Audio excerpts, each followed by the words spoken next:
بسم اللہ الرحمن الرحیم۔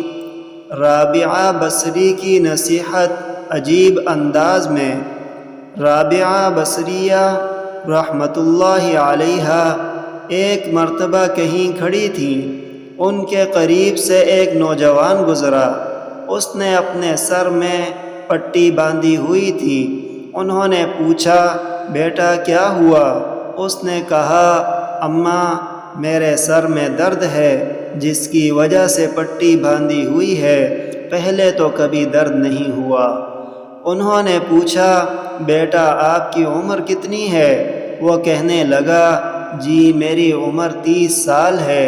یہ سن کر وہ فرمانے لگیں، بیٹا تیرے سر میں 30 سال تک درد نہیں ہوا، تو نے شکر کی پٹی تو کبھی باندھی نہیں، تجھے پہلی دفعہ درد ہوا ہے تو نے شکوے کی شکایت کی، پٹی فوراً باندھ لی ہے۔ ہمارا حال بھی یہی ہے کہ ہم سال ہا سال اس کی نعمتیں اور سکون کی زندگی گزارتے ہیں، ہم اس کا تو شکر ادا نہیں کرتے، اور جب ذرا سی تکلیف پہنچتی ہے تو فوراً شکوے کرنا شروع کر دیتے ہیں۔